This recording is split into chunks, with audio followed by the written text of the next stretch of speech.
So that, and you're familiar with that. So that's both of our streaming. You should see that picture come up there. Oops. And you gotta watch every once in a while. This doesn't connect when you click it right off.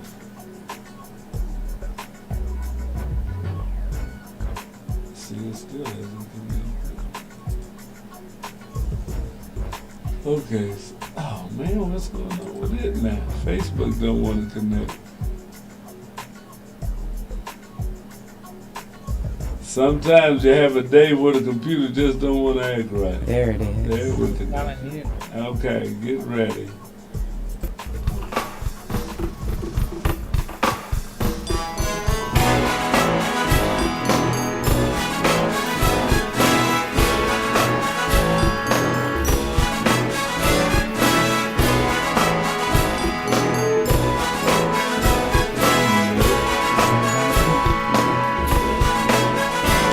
In this parade, please wave your grades. A parade will wait for you. If you don't gain, they fight in vain. Show them what you can do. Show. Good afternoon and welcome to Wave Your Grades on KUAW.org, the academic patriotism program that is dedicated to veterans and serious secondary scholars. I am your announcer, DeQuay Wilson. Now here is our civilian urban educator host, Carl Boyd. Thank you, DeQuay Wilson. Good afternoon. This is Wave Your Grades on KUAW.org. And our very special guest this afternoon is Sister Rebecca Bradley. We are being hosted and engineered along with DeQuay Wilson by Louis George Walker, founder of KUAW, that is Knowledge, Understanding, and Wisdom, and Sister Rebecca Bradley, a very special program this afternoon, in as much as this is February 25th, the last Saturday in February, while we are yet celebrating Black History Month. And I have a title for the show. However, I will certainly defer to you to introduce it and to discuss why you are here. I'm referring to it as Blacks in the Military, History, Honor, Health, and Help. And as we get into the discussion, I will explain why I use that title. But first, once again, thank you, Rebecca Bradley, and welcome to Wave Your Grades. And thank you for having me. I'm glad to be here today. How long have we been doing this together? Oh, quite a while. Quite a while. About 4 or 5 years. Isn't that something? DeQuay, how long has it been? I so long you can't even think of it. Or is this an indication that you're not hearing me? I think that's what's going on. I wonder if those who are tuning in can hear me. DeQuay, Lewis. Oh, okay. I was asking DeQuay. I was asking you if you recall how long we've been blessed to have Rebecca Bradley as a guest on the program.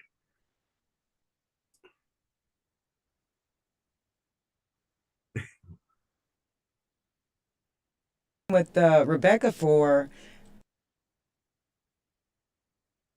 Can you imagine? I know it's a long time. And it's been a very, now that is absolutely remarkable, because one of the things that young people learn by is consistency. And Rebecca Bradley, you have been consistent even as you have upgraded presentations and offices. So, in as much as this is Black yes. History Month, will you let those who are with us know the offices you have held and your responsibilities therein? Well, okay. I have worked with, well, actually, when I got out the military, I started working with the Full Employment Council, and I was working with them as a veterans representative, helping them find Oh, jobs.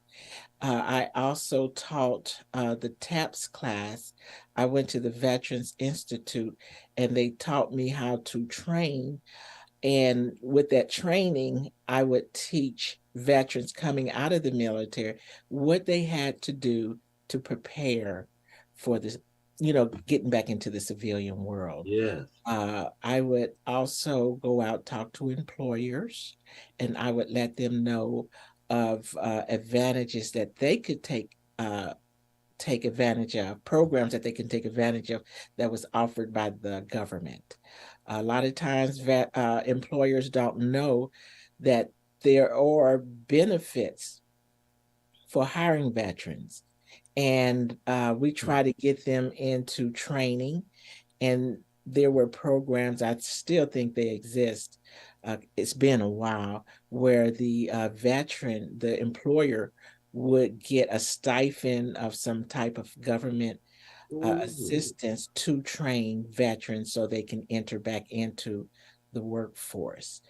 Another thing they could do is hire the veteran and train them over a period of time.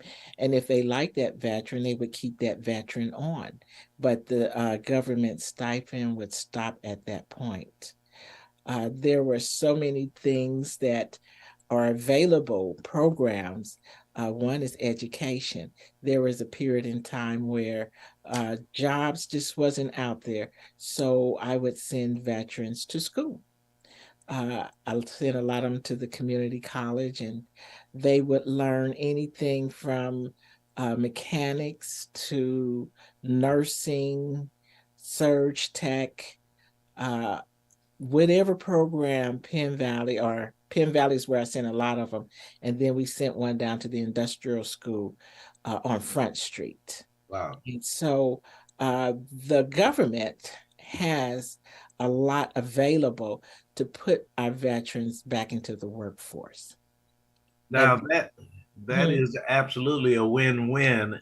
As much as we have talked, I don't remember realizing the benefits that employers gain from mhm. employing veterans. That's very important. Yes. And I, really highly suggest employers assist veterans with hiring them because we come with a lot of skills. Uh, Absolutely. most veterans will have managed some type of project. They have supervised people, and they budget because even if you are a private, when you first get in, they're going to select someone as squad leader, and as squad leader, that's the lowest, management. You got like 4 or 5 people that you have to manage. And so as veterans move up in rank, they learn a whole lot, like loading trucks, loading trains, loading airplanes. uh, in addition to, we have men and women who work in the administration. So there is a wide variety of skills that veterans learn when they go into the military. Well, one of the things that I certainly recall, and please, DeQuay Wilson, jump in if you would like, is your representing minority veterans by the office or offices you have held. Can you tell us about that? Uh, mine's my were you talking to me or DeQuay? I was talking to you. I was saying to Okay. DeQuay she could jump in at any moment, but I Oh, was asking you about your okay. offices. And so that's when I first got started. And then I got hired on with the state of Missouri. And I was a job developer at that point. And as a job developer, I did not send people to school for training, but what I would do is establish a list of employers, and we would put it into the database, and people would go into the database and find what jobs were available. Uh, I really, really enjoyed that because veterans, again, come highly skilled. And there are a lot of stores that you go in and you see boxes all over the place. And that really gets to me because I'm like, if they only hired a veteran, we could manage that. But the job that I worked in the longest was helping veterans apply for their benefits, kind of like a veterans benefits coordinator. I would assist veterans to apply for benefits. Um, and not only that, there, there are benefits available for their dependents, their children who are under the age of 18 or still in college, or their spouses. Um, those benefits are important to them as it is to the veterans, because benefits are both monetary and non-monetary. A lot of people focus on the monetary, which is good, but I want all the veterans to know there are a lot of non-monetary benefits that they should be taken advantage of. Non-monetary benefits keep money in your pocket, whereas you may not receive money from the VA, but the non-monetary benefits help you keep money in your pocket. For instance, I'm sorry, go ahead. okay, you want to purchase a home. Their veterans don't pay a down payment. They pay a Okay, closing costs, but that down payment is money that you keep in your pocket. I see. Mm-hmm. Okay. Now, one of the things that happens to you probably often, but I know happens from here to Mm-hmm. you, and that is not holding that position. We yet want to send people to you to find out about their benefits, to have someone who advocates for minority veterans and those kinds of things. What is your official office now? And do you mind when you are called upon in that way? No, I certainly do not mind. I'm gonna double check my email, but I am with National Association for Black Veterans, and we do have veterans representatives. I have not yet renewed my certification, but I do plan to, and I'm hoping that we will be able to do that for other veterans in our organization to do claims. However, a veteran still can contact us through email. I'm getting ready to give it to you, or Okay. through the national headquarters, because they will get a veteran in contact with someone who understands them, someone who can explain their benefits and identify with the challenges that veterans go through. Um, I know our chapter is chapter 41. Okay. And that email address. I still haven't found it yet. Oh, I Uh, see. Okay. Go Okay. ahead, please. Okay. What I wanted to say was that we have, I know probably over 80 chapters in the United States. Wow. Then we have some chapters um, Wow. outside of the United States. I think we have one in Ghana, Africa too. And they will call the headquarters. The headquarters will assist them with a veteran near them.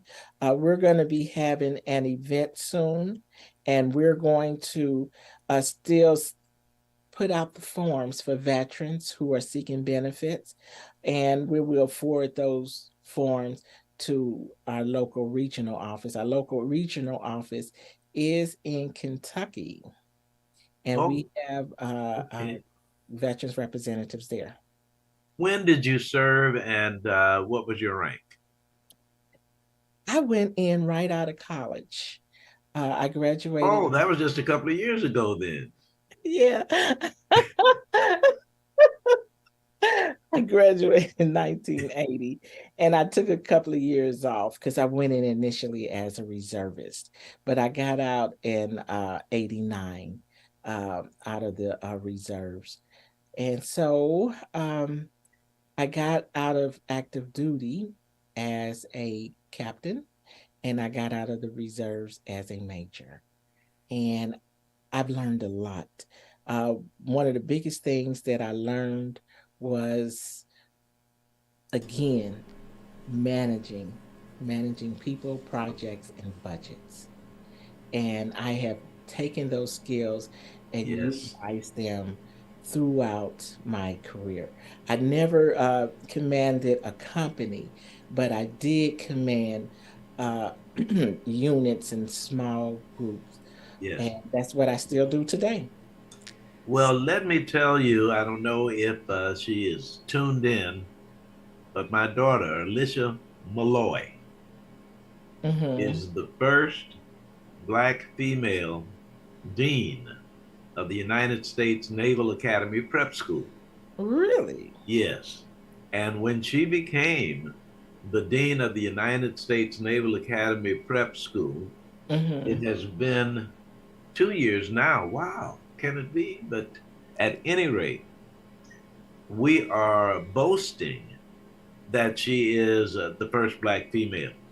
Wow. But Rebecca Bradley, in 2023, after what you went through until 89, are you at all concerned that we still need a Black Veterans Association to advocate for Black veterans? How are we doing in terms of our respect for those who have served? Okay. Let me give you our email address. It's Yes. nabvats chapter 41 at gmail.com. Oh, spell out chapter in the email address? Yes. Chapter 41? Mm-hmm. Uh-huh. And put an S on NABVETS, NABVETS, chapter 41 at gmail.com. Yes, thank you. Okay. I just wanted to get that right because we had to change our email, and the first one had Casey NABVETS, but this one is just NABVETS. But yes, uh, veteran organizations to help minority veterans is vital. Rebecca, Yes. I was curious to know, could you tell me what encouraged you to continue a life of service, especially um, for Black veterans? What was there any one event, or was there a series of events, or what encouraged you to continue your life of service? Well, first off, I'm a missionary, but as far as helping minority veterans, because I am a minority veteran and I know the challenges that I went through to be able to get benefits, and how there was not a lot of people willing to help. And believe it or not, I prayed a prayer, Lord, help me get a job like this. And I was able to get it. And I found out that there are a plethora of veterans who need this information. And there's money out there that they earned, but they don't know how to access the benefits. And before I retired, I know I was bringing in, if you want to look at it collectively, since I retired, I probably brought in millions of dollars into the Kansas City area. Yes. And a lot of times people do not like to focus on the word minority, but the truth is we exist as African Americans, um, Hispanic Americans, etc. But even non-minorities are considered minorities in my book, because we all are like 1% of America who will raise our hand to say I'll serve. But African Americans, as this is Black History Month, I want to emphasize on that because I read a book called TAPS, TAPS, for Jim Crow Army. And it's a Ooh. book of letters that veterans wrote in World War II. And a lot of those veterans experienced the same thing that veterans experience today, not being able to get benefits, or while they were in the military, uh, they were not treated fairly, even if they were sick or had to go on sick call and couldn't go on sick call. So veterans today still experience the same thing.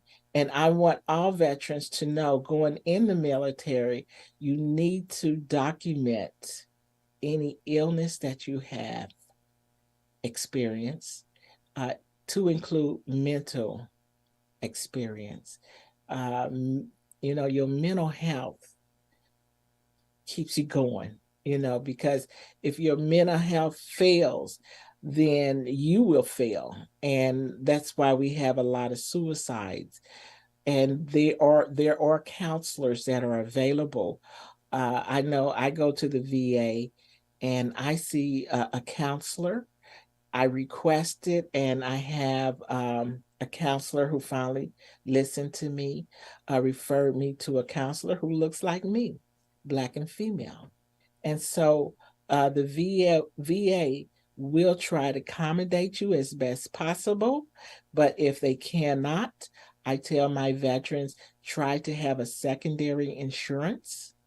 Um, Most non-minorities have secondary insurances. So when I say insurance, I mean health insurance. Yes. We always want to have a secondary health insurance because you need a second opinion. And if you were working for this, if you go into the same health care, everything's pretty much going to be the same. But you want someone on the outside, pretty much for checks and balances. But you do want to maintain your mental health. A And lot of times, I'm sorry, no, go ahead, please. a lot of times people suffer from physical health. Uh, the VA, they look at our physical health in percentages. They rate you in percentages, whether it's 10% disabling, 20, 30, 40, up to 100. But if you have an illness that is 10% disabling, it could cause you to become depressed, Yes. you know? And Yes. so, therefore, you want to get that mental health counseling and put in a claim as a secondary for your mental health. Yes. And DeQuay, did you have a follow-up question? Not quite, not yet. Okay. Uh, Uh did I answer it? The Absolutely. question? Okay, because if nobody's going to help us, somebody has to help us. And I am still on the battlefield to help minority and women veteran. We're going to have a event at the last Saturday in March. The okay. location is to be determined, but we want to celebrate women veterans as they have served in the military. We don't get a lot of celebration. When I was working, I was able to celebrate veterans, and I want to continue that. The purpose of my events was not only to celebrate veterans, but to get the information out to the veterans. And I was able then, and I hope in the future, we could get the vet mobile vehicle, the veterans mobile vehicle from the vet center to come out. The vet center focus on mental health. I've had them to come out, and I've had veterans to receive monetary benefits because they don't want to go into the VA. But with the vet mobile vehicle out there, they will kind of wander in there and they'll talk to a counselor. And next thing they know, they're getting compensated for their mental health. Is there So somewhere our listeners can go for more information on this event or to get update on the dates once it has been determined? yeah, I'm going to put it out Now that's chapter 41. They can email us, and we're going to put it in the newspaper and on Facebook. We're under construction with our Facebook, but we do have one, and we're going to put it out word of mouth. Generally, when I used to do it, I would try to use KUAW Boyd and Mr. Walker. Well, They would assist me in putting that information out. And I try to use every media that's out there possible. Women, particularly, need to be heard. And I'm hoping to have, if not the VA, I'm going to send a request to the Black Nurses Association to see if they could come out and talk to us about, our mental health and stress. Stress is important because stress affects your sleep. If you don't get sleep, it affects your weight and it affects your heart and so on and so on. So we have to get the stress, under control. let me remind those who are with us, you are hearing from Rebecca Bradley. The email address is NABVETS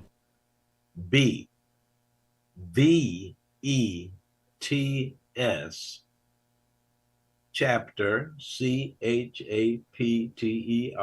chapter 41 at gmail.com. And Rebecca Bradley, I think I can speak for Louis George Walker and myself, and the KUAW for that matter, that we are honored that you would call upon us. And whatever word we can get out, as a matter of fact, we will be repeating the last Saturday date coming up to that last Saturday in March. And you did say that this will focus on women in the military. So that is not exclusively minority women in the military, it's women in the military. And veterans. Yeah, women I'm veterans. sorry, women veterans, yes. Yeah, because a lot of times it is difficult for women veterans to tell what happened to them. We talk about sexual harassment a lot. Nobody wants to tell that they were abused, particularly sexually abused. A lot of times, workplace harassment occurs too. A lot of times, people don't talk about that either, but both of them can damage you mentally. And we just want to get the women out there and teach them some things and love on them, etc. And hopefully, prayerfully, we can continue with this. We had an event too, really. The first women stand down we had some years back at Penn Valley. We were not, I didn't coordinate it, but it did not go beyond that year. St. Louis picked it up. They call it a stand up. They had it every year in coordination with one of the universities up there. And we need to continue to do that in the greater Kansas City area. I want to make sure that each Saturday we do indeed repeat. And I indicated at the beginning that I would use a title for today's program, Blacks in the Military and Black Veterans, the history, the honor, the health, and the help. And I'll tell you, you've already hit on the help, but what I meant by using those terms. First, history.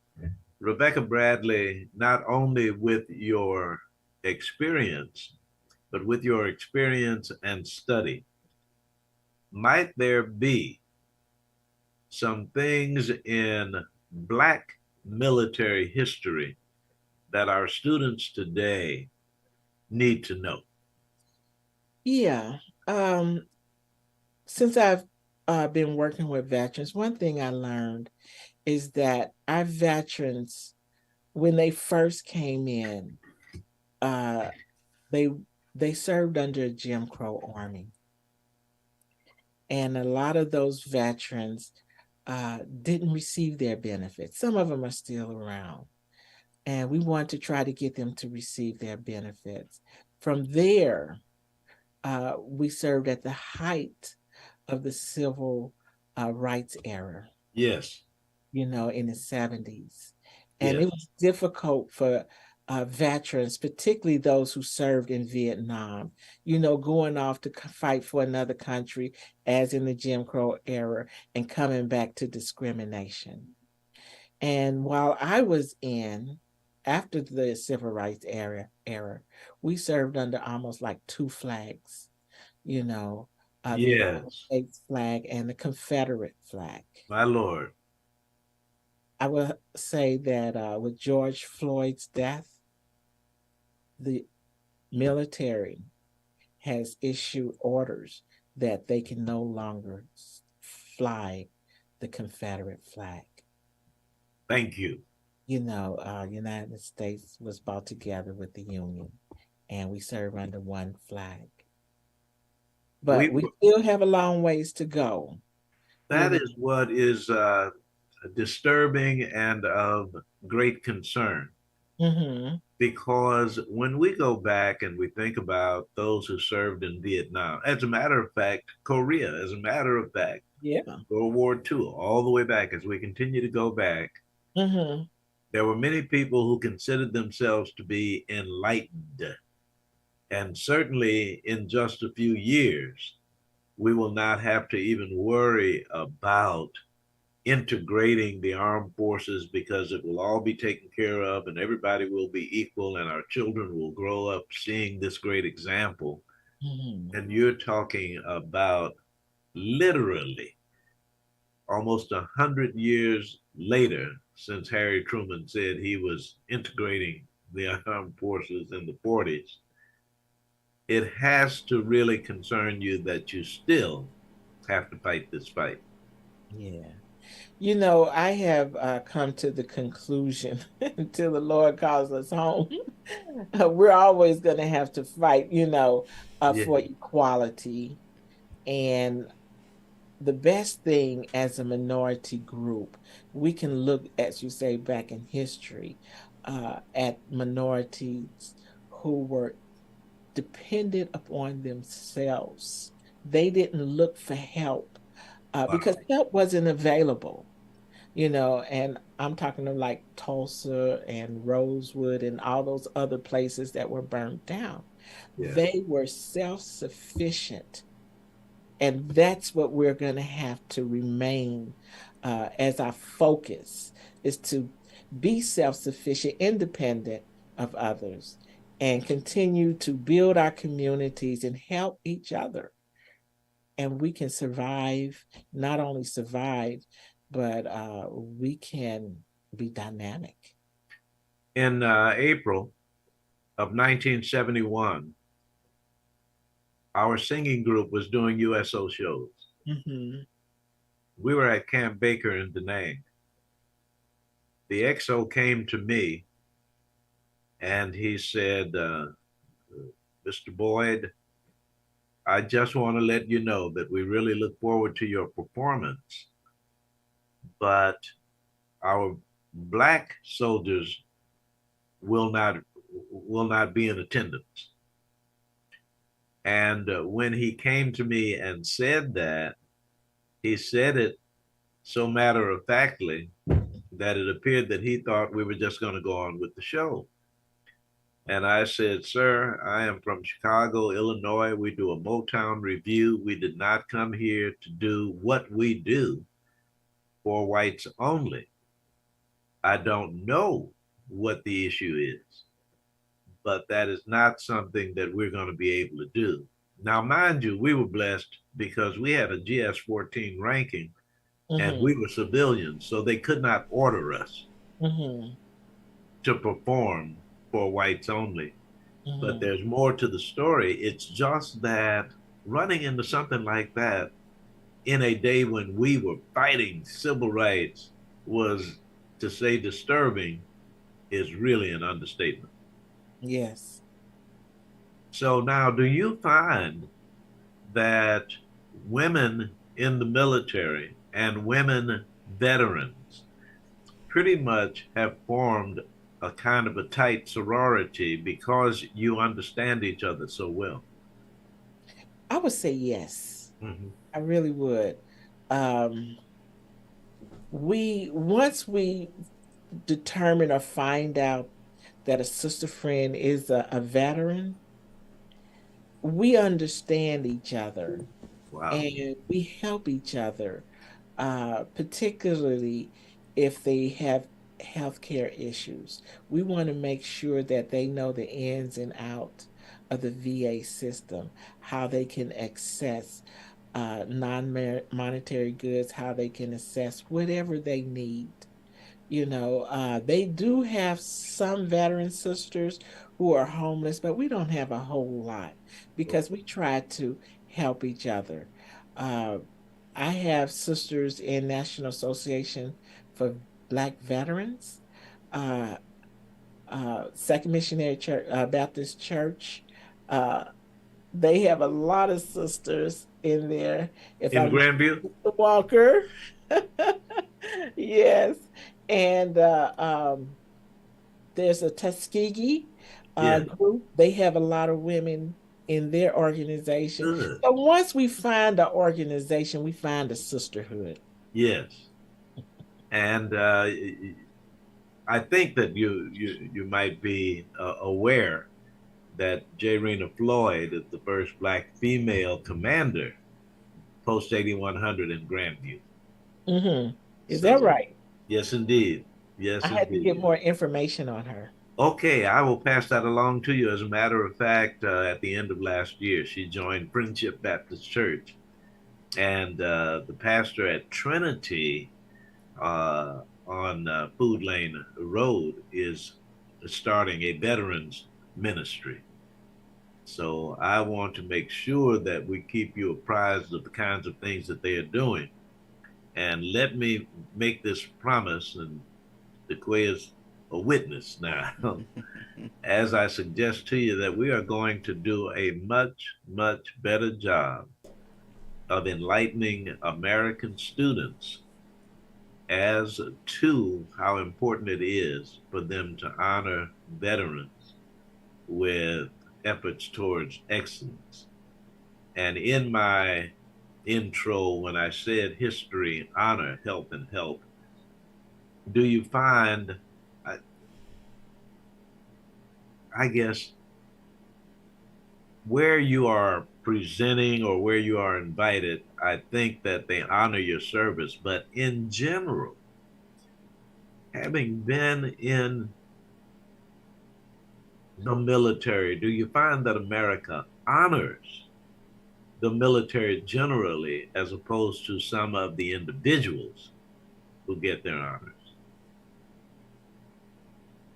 Um, Repeat that again. Let me get an understanding. Yeah, I think that sometimes if we find a Rebecca Bradley, your career is so distinguished that when you are cited, we honor Rebecca Bradley. There are several, but there are far more veterans who don't receive singular honors. Do Oh, you feel that veterans get the honor they deserve as a group? um, you know, I want to say yes and no Okay, because a lot of us okay. don't receive that honor. And but I think it has changed since I've gotten out of the military, particularly in the enlisted corps, because they really look after each other. Officer corps, you might find that you may be the only one and you may not get the honor or whatever. But one thing that I started doing my last few years when I was working was try to have a medallion ceremony. And Oh, we're looking at trying to revamp that in November.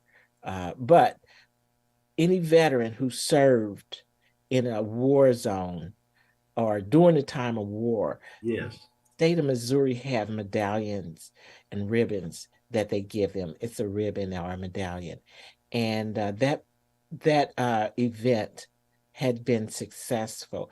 And I'm working to see if they're still providing certificates for Cold War veterans or peacetime veterans.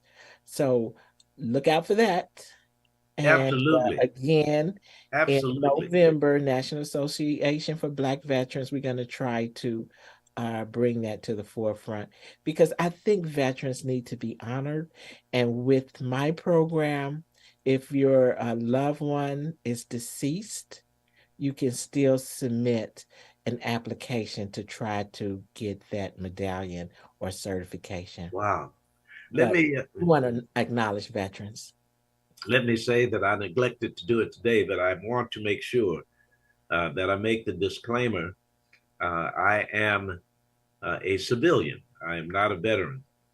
And as it turned out, Josiah Tyler and Irene Kennedy, members of the VFW Auxiliary in Grandview, informed me that even though I am a civilian, that in as much as my oldest brother served in Korea, which was a foreign war, I could then be a part of VFW Auxiliary. So I am now chair of the youth committee for the VFW Auxiliary. And what you have been saying today, I take the next thing I talked about health, honor, and history, honor, and then I said health. One of the things that you do better than most of the people I've been privileged to meet is educate family members of the benefits that they also had by virtue of being a family member. So you mentioned that earlier in this program eloquently. You don't have to repeat it, but I want to thank you for that because that has worked for me. My very first event was a town hall meeting, and I got a moderate amount of people to attend. But I've discovered that, through doing claims, the veterans' dependents need to be educated as well. Yes. Because oftentimes it Ooh, is the yes. spouse that tell the veteran, I think something's a little different since you've come back, or you need to go and talk to whoever. Good And point. so I turned around and I would have what we called a veterans family event. And we used to have that each summer, but it would get so hot. And I'm hoping that, we're hoping to have something for the summer.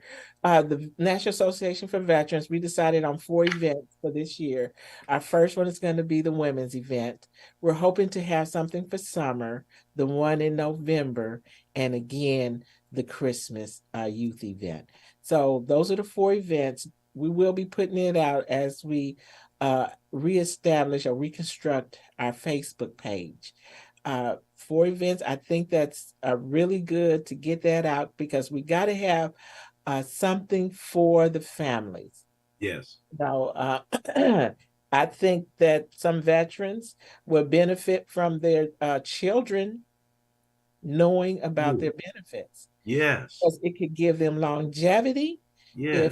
if their children know what is available for the veteran, how to get it, you know, and how to keep money in their pocket, how to get money in their pocket. Yes. And again, Sister DeQuay Wilson, if there is a question and or comment, please. Not at this time. I'm enjoying the conversation between the two of Okay. you. Well, thank you so very much. You just have such good questions and contributions. I'm always waiting for that. But let me explain because there are those who have the opportunity to look in on a Zoom meeting. They see us, and I think that they need to understand that DeQuay Wilson started out as something of a co-host to the program, became interested in the technical side, and has begun to engineer the program. But because of her knowledge and intelligence, is a producer of the program And when we are on camera together, I want to encourage her, not so I can say we included, but I'm telling you, Rebecca Bradley, I'm not in the studio today, but when we're in the studio together, the program is over, and the Quay will say the most salient, relevant, intelligent things, and I'm saying, "Oh, I wish you had said that," or "I wish you had asked." So, for those who are looking and saying, "Why isn't DeQuay saying more?" She is actually producing and engineering and learning as we go. So it isn't because she cannot co-host; it's because she's trying to keep us on the air. I do appreciate her too. I, You do have some very interesting questions, and Yes. any that you have, I'd be glad to answer. Uh-oh. I saw something, but I didn't hear it. Did you say something, DeQuay? well, I was talking to Mr. Walker, but Oh, okay. the two of you do such amazing work. I'm just honored to be in your presence, individually and collectively. The honor is truly mine. Did you record that, Brother Lewis George Walker? It She's in is. charge. She's in charge of the recording now. Uh-oh, I She's at the see. But controls. yeah, well, as anyone can plainly see, it is mutual. We're coming to the end of the hour. Rebecca Bradley, anything that you want to make sure we don't omit? Uh, if you have a veteran loved one coming out of the military before they get out, have them to get a physical. If they didn't get a physical, that's one of the first things they want to do is get a physical, because anything that they experience health wise adversely need to be documented. And that's how you get your benefits. The VA has a system where they will take care of you for injuries, illness, and mental health that occurred while you were in the military. You have that first year, then they will acknowledge it. Some things come out 3 years, 5 years later, but make sure that they get that physical going as they before they get out, so they can It's get compensated. That is so, so very important. And we thank you so very, very much. Rebecca Bradley, we will be asking you to come back, obviously, over the years, but we also want to make sure that we remind those who have heard from you of the announcements that you have made. So we're going to do that. Okay. Thank you so very, very much, Rebecca Bradley. Thank you all for having me. And now let me turn it over to our producer, engineer, co-host, and uh, most intelligent contributor, I want DeQuay to Wilson. I want to remind our students that are listening, or any adults that have students that are listening, the students can win a monetary award from our sponsoring organization. Uh, there will be an essay required. Heroes you know you didn't know were heroes. The content will identify a veteran at your school. It can be a teacher, custodian, coach. It could be anyone um, that is a veteran. The essay has to be chosen and submitted by an adult who gives permission for you to read it on this Wave Your Grades program. You will be awarded a monetary prize. Now I'm all tongue tied. Please send your inquiries or entries to stootsforboots@gmail.com. And I want to thank you all so very much for joining us on your Stoots for Boots Wave Your Grades program. We come to you live every Saturday from 1 to 2 right here in Kansas City at the W.E.B. Du Bois Learning Center. I am your announcer, DeQuay Wilson. Now, our host, Carl Boyd, will close with his Carl's commentary on academic patriotism and his daily message for students in honor of our veterans from his book, Morning Messages. Now, this is so funny because DeQuay Wilson had the audacity to say that she was tongue tied, but you saw at the beginning, at the end of the program, I couldn't think of what I wanted to say. So I'm sorry I put that atmosphere in the air. In as much as we have so little time left, my commentary for academic patriotism will be quick.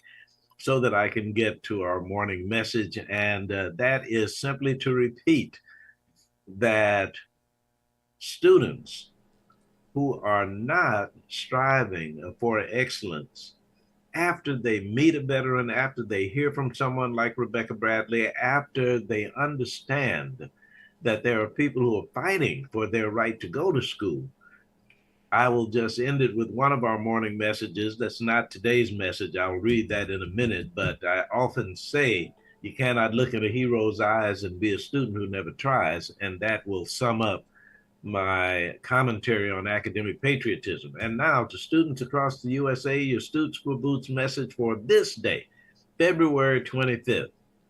Boots for basic training, Stutes for basic braining. Both are basic to America's leadership in the world.